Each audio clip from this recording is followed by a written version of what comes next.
80 ఏళ్ళు అడుగుతుంది మన పక్కన కొండాపురంలో. ఆయన మాకు నీళ్లు లేవు, రోడ్లు లేవు, మాకు ఎర్ర బస్సు ఇంతవరకు చూడలే, ఎర్ర బస్సు రాలేదు. నిజంగా మనకు సిగ్గుతాడు. మన భారతదేశంలో ఉన్నామా లేకపోతే ఎక్కడన్నా అడవుల్లో ఉన్నామా? మనం ఎక్కడైతే మనకు అన్ని సౌకర్యాలు ఉండాల్సిన ఆర్టీసీ బస్సులు లేదంటే మనం నిజంగా సిగ్గుపడాల్సిన రోజుది. ఏదేమైనా కూడా రాబోయే 2 సంవత్సరాల్లో కూడా ప్రతి గ్రామాన్ని కూడా తరోడేసి ఏర్పాటు చేస్తాను. ప్రతి రైతు కూడా ఆనందంగా ఏర్పాటు చేస్తాను. ప్రతి యువకులు కూడా ఉపాధి ఏర్పాటు చేసుకున్నాం. యువకులందరూ కూడా ఏదో రకమైన పని చేసుకొని వాళ్ళ కుటుంబ సభ్యుల్ని వాళ్ళందరూ కూడా పోషించుకునేది ఇక్కడే ఉండే ఏర్పాటు చేసే బాధ్యతలను తీసుకుంటారని సభాముఖంగా తెలియజేస్తున్నా.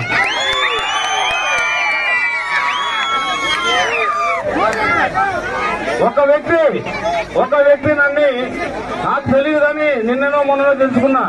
ఏంది డేరా అని అడుగుతున్నాడు. ఏంది డేరా అంటే నాకు అర్థం కాలేని.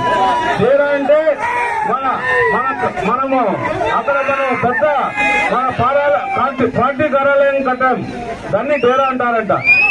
ఓకే, ఒప్పుకుందాం దాన్ని ఒప్పుకున్నాం. ఆయన గత 5 సంవత్సరాల నుంచి ఆయన కూడా డేరాలోనే నివసిస్తున్నాడు. పక్కన ఆయన కార్యాలయం కూడా డేరాలోనే ఉంది. అతనికి బుద్ధి ఉందో తెలియదు కానీ ఏ ఒక్క ఇల్లు కట్టాలన్నా ఇల్లుకు ముందు షెడ్ వేసుకొని ఇల్లు కట్టి ఇల్లు పూర్తయిన తర్వాత ఆ షెడ్డును పీకేస్తాం, తర్వాత ఇంట్లోకి పోతాం. అలాగే నేను కూడా ఏదైతే ప్రజల సౌకర్యార్థం అది మన ప్రజలకు ఇబ్బంది కలగకూడదని ఒక పెద్ద షెడ్ ఏర్పాటు చేసి ప్రజలొక్కరు కూడా అక్కడ ఉండేటట్టు ఆ షెడ్ ఏర్పాటు చేసి ఆ షెడ్డుతో పాటు నేను కూడా నా ఆఫీస్ నిర్మాణం పూర్తి చేశాను. నా ఇల్లు నిర్మాణం కూడా పూర్తి అవుతుంది కూడా త్వరలో అవుతుంది. ఏదైతే అతను మాట్లాడుతున్నారు దాంట్లో 12 లక్షల మంది భోజనాలు దొరికాయి. అంటే ఇంకిత జ్ఞానం లేని ఎవరన్నా కానీ వాళ్ళ మాట్లాడు ప్రజల సౌకర్యార్థం ఏది ఏర్పాటు చేసుకున్నా దాన్ని అభినందించాల్సింది పోయి విమర్శించే స్థాయి అంటే వాడికి ఏది కూడా నన్ను విమర్శించేదానికి ఏది లేదు కాబట్టి ఏదో డేరా అనుకుంటూ పోతాం. కాబట్టి ప్రజలు ఎప్పుడు కూడా చాలా తెలివైన వాళ్ళు, ముఖ్యంగా మన కళ్యాణ ప్రాంత ప్రజలు చాలా తెలివైన వాళ్ళు. నేను కూడా పట్టించుకోరు, అభివృద్ధినే పట్టించుకుంటారు. కాబట్టి నేను కూడా ఇంతవరకు విమర్శించలేదు ఎప్పుడు కూడా. కానీ ఇది విమర్శించకపోతే కూడా అది చాలా తప్పనిపిస్తుంది. కాబట్టి నేను ఈ రకంగా విమర్శించాల్సిన పరిస్థితి వచ్చింది. మనం అభివృద్ధిని దృష్టిలో పెట్టుకోవాలి, అభివృద్ధి చేయాలి.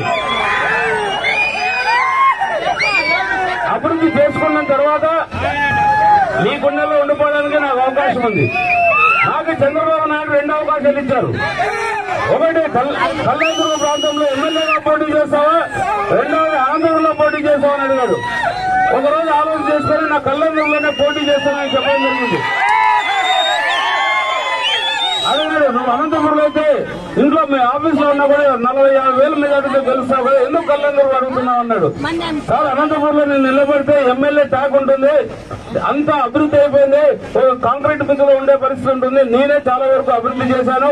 అక్కడ కలెక్టర్ ఉంటాడు, ఎస్పీ ఉంటాడు, ఇతర ప్రజాప్రతినిధులు అందరూ ఉంటారు అనంతపురం చుట్టుకోవడానికి. కానీ కళ్యాణదుర్గ ప్రజలకు నా అవసరం ఉంది, నేను వాళ్ళకి అవసరం, వాళ్ళ గుండెల్లో ఉన్నాను.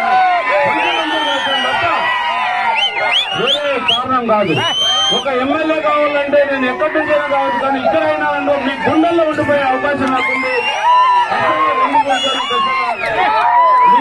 మీరు గెలిపించిన తర్వాత మీ రుణం తెచ్చుకునే అవకాశం కూడా నాకుంటుందని ఈ సభాంగా తెలియజేస్తున్నాను. కాబట్టి ప్రజలారా, మే 13వ తారీఖు ఏదైతే ఉందో అత్యంత కీలకమైన రోజు. మనం ఆ రోజుని చాలా చాలా మంచి దినంగా భావించాలి. ఉదయం 6:30 గంటల కల్లా అవ్వాతాతలు అందరూ కూడా మీరు క్యూలో నిలబడి మన ఓటు హక్కుని ఏదైతే ఉందో ఆ రోజు సీరియల్ నంబర్ 1 నేను అమ్మలేని సురేంద్ర బాబు తెలుగుదేశం పార్టీ ఇక్కడ పోటీ చేస్తున్నా.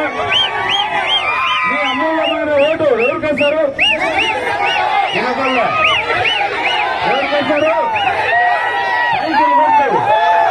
అలాగే పార్లమెంట్ అభ్యర్థి అంబికా లక్ష్మణ, ఆయన కూడా సీరియల్ నంబర్ 1, ఆయన కూడా సైకిల్ గుర్తుగా పోటీ చేస్తున్నారు.